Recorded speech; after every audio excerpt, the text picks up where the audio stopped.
Okay, this is 252 Pop Fiction, where you'll find all the news and reviews in pop culture that's right to type.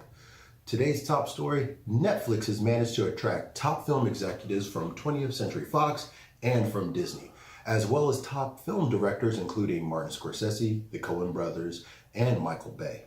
Not to mention all of the on-screen talent that they have drawn in their films and series, especially when you're talking about their big budget blockbuster production of Bright, all of their Netflix comedy specials. And I watched that Coen Brothers movie, The Ballad of Buster Scruggs, I think it's called. Oh. And I loved it. And the last few Coen Brothers movies I thought were not very good. And so the move to Netflix maybe freed them up. They freed them up. And this is where we're talking about Netflix. Netflix has been leading in the pay-to streaming services for quite a few years. Mm-hmm. And now it seems like they're definitely coming out of their shells. Like, is Netflix now just a streaming service, or is it now a legitimate studio, or is it an actual network now? Yeah. You know, Netflix itself is wearing many hats, and their future is very open and bright.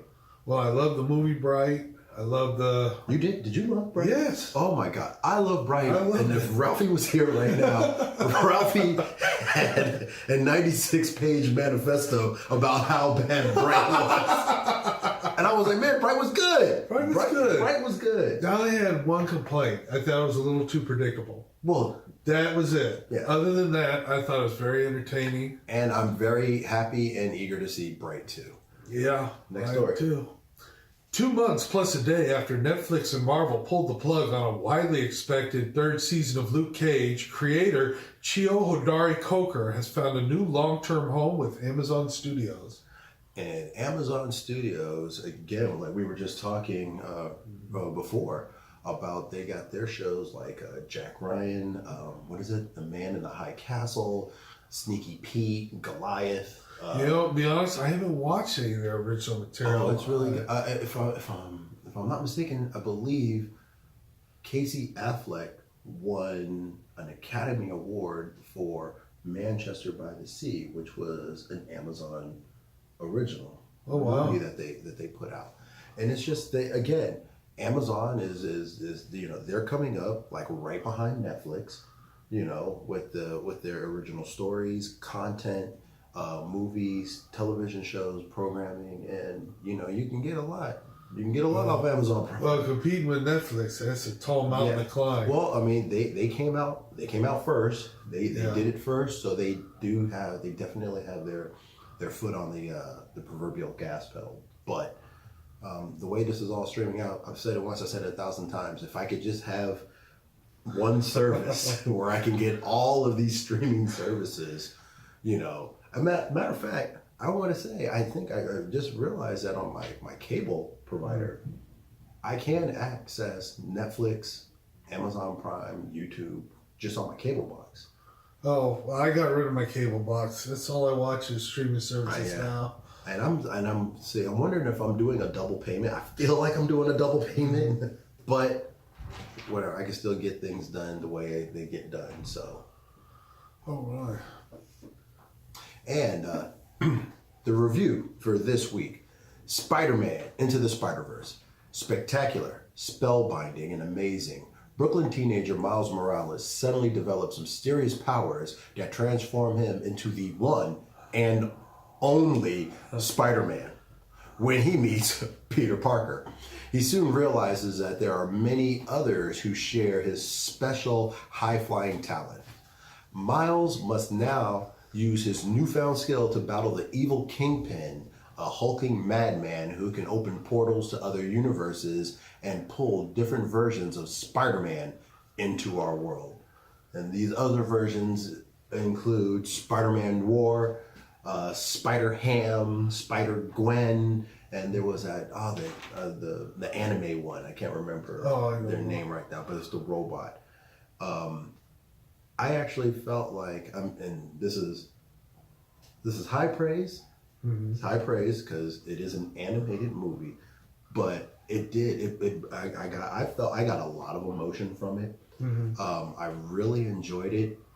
I would definitely say it is the best animated comic book movie of the year, maybe even all time.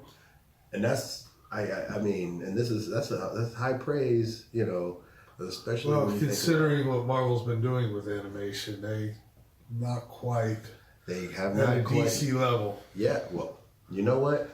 I would argue definitely for that. I felt like DC animation, their movies that they've been turning out have been really good quality.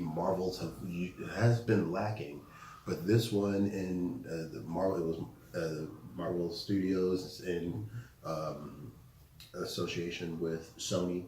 Mm-hmm. They put this out, and it's just the vibrance, the colors, and everything like that. It really popped. Well, I'm looking forward to it. I'm glad they put out a good movie. I love the DC movies, and I gotta say the straight-to-video Marvel animated movies have been terrible. The ones I've seen. This one here, hand and fist higher above the rest. That's great. Highly recommend this movie, Spider-Man. I learned a lot about Miles Morales. Didn't really know much about his story, and just the learning and the talents that they have. Mashallah Ali. I can't remember. Shaolin Fantastic right now. I can't remember his real name, but he voiced Miles Morales. And Nicolas Cage, I love seeing him work. And Jake Johnson played Peter B. Parker. So it was interesting. Peter B. Parker, he's the son of Peter Parker? Or no, that's Ben Parker. No, yeah, because Ben Parker's his son. There was just an alternate universe. He was an older. He played an older, pretty much disattached Spider-Man who really didn't want to be Spider-Man anymore, and like the whole way when they were like saying with great powers comes. He's like, no, I don't want to hear that ever again. You know, it's great. It was a good film. All right, Johnny Blaze recommends Die Hard. New York City policeman John McClane, played by Bruce Willis, is visiting his estranged wife, played by Bonnie Bedelia, and kids on Christmas Eve. He joins her at a holiday party in the headquarters, Nakatomi Tower, the Japanese-owned business she works for. But the festivities are interrupted by a group of terrorists who take over the exclusive high-rise and everyone in it. Very soon, McClane realizes that there is no one to save the hostages but him. Well, I take umbrage with that because Carl Winslow was the man on the ground, boots on the ground. That's right. And then remember, he had to deal with Special Agent Johnson and other Special Agent Johnson. No relation.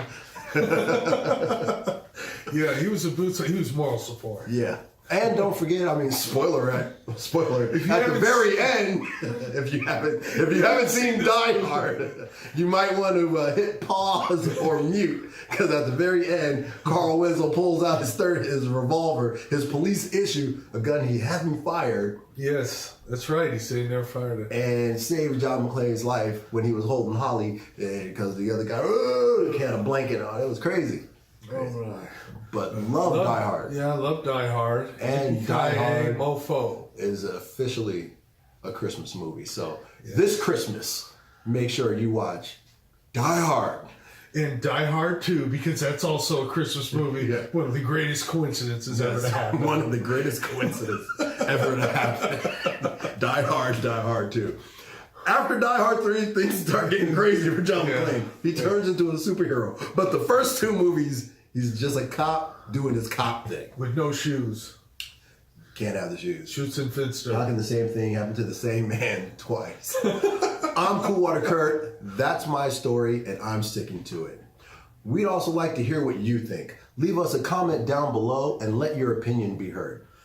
Well, I'm Johnny Blaze. I'd like to give a shout out to my man AM, the Comics Most Wanted. This is 252 Pop Fiction, where you hear it first. That's right. Yeah.